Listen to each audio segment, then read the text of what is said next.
When it originally dropped on the Nintendo Switch, Civilization VII was a decent little port. Functional, playable, mostly intact, I'd say a few options missing, but it absolutely came at a cost.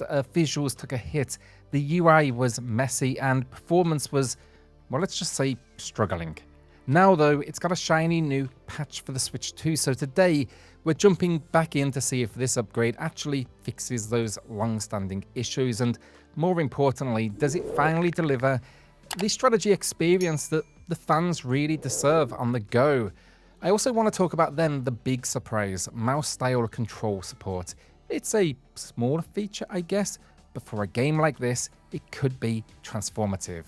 So if you are enjoying the content before we do get into this, consider subscribing.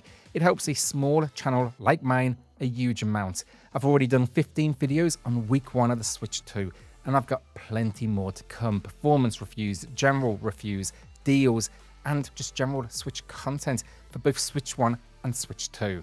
Alright, with that, let's get into it. So Civilization VII is the latest entry in the long-running turn-based strategy series, where you guide a civilization from its early origins to the modern era. You're managing cities, researching technology, waging wars, making alliances, and really shaping history one turn at a time. You'll expand your empire, explore new lands, and try to leave really your mark on the world before your rivals do that same thing. Now, in terms of structure, it sticks closely to the series' classic 4X formula: explore, expand, exploit, and exterminate. But, however, with some notable changes this time around. Now, one of the biggest is the new ages system.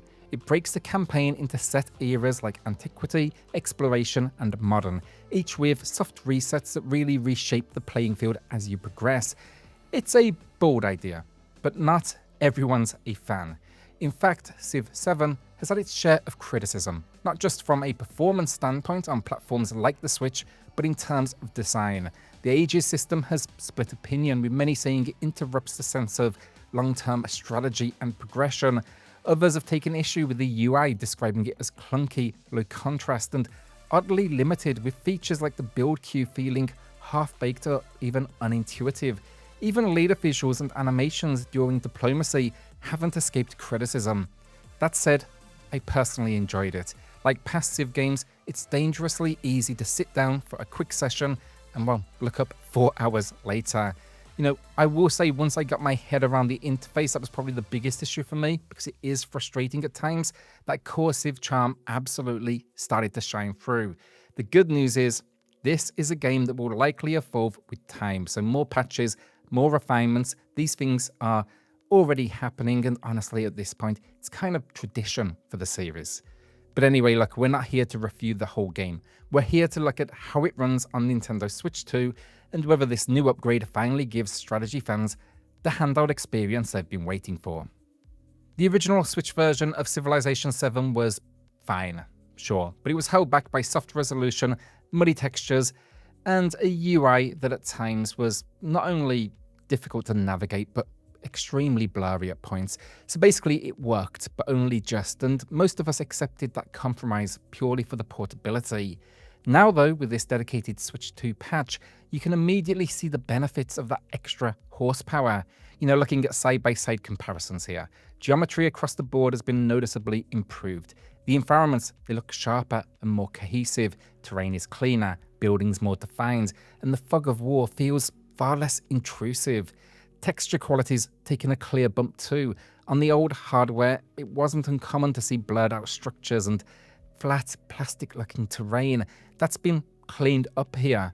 Surfaces now pop with a bit more life and fidelity without altering that art style.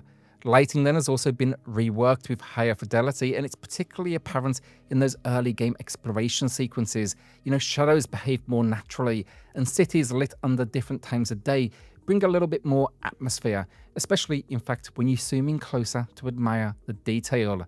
Then there's the UI. It's easily one of the biggest gains here.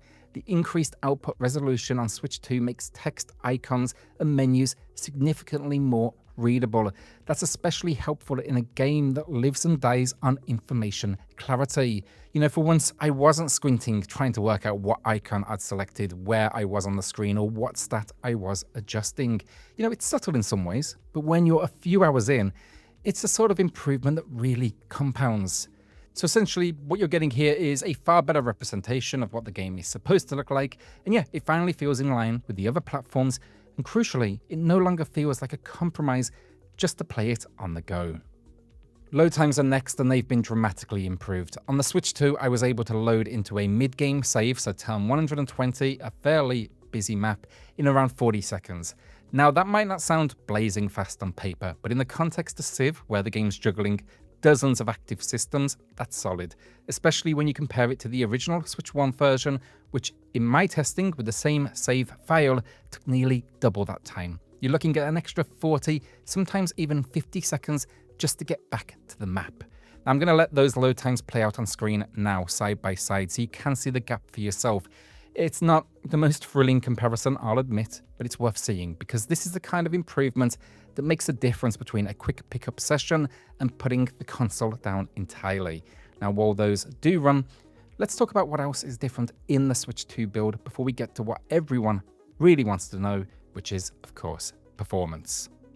So as for the Switch 2 build, it's not just a case of faster loads and prettier textures. There are actual meaningful gameplay changes here. So first up, the basics. Game chat support is now baked in. It's not a headline grabber, but nice to have if you're jumping into multiplayer. And speaking of multiplayer and modes generally, this is one of the big wins. The original Switch version limited you to tiny and smaller maps across any mode. It also capped then multiplayer at lower player counts. With the Switch 2 version, you get support for all the map sizes and up to 8 players in the modern age. That alone transforms what's possible on the go. It also now supports cross-play multiplayer with other platforms, which is huge if you've got friends on PC or elsewhere. But the biggest surprise, and what I think is genuinely a game changer, is mouse style support.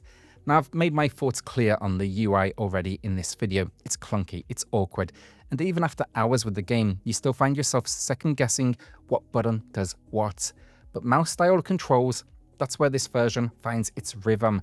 With the Joy-Con mouse enabled, I was suddenly just gliding around menus, sipping between build queues and diplomacy screens. It just removed the guesswork entirely.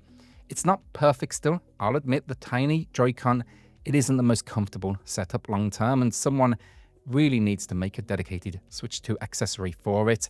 But still, this is the first time I've played a Switch 2 game and thought, yeah, this control option actually matters. If you are playing Civ 7 on Switch 2, what I will say is use it. It's absolutely worth it. Finally then, performance. Honestly, it wasn't bad on the original Switch. Not great, but not terrible. It was unlocked. Generally, it sat in that 30 to 40 FPS range.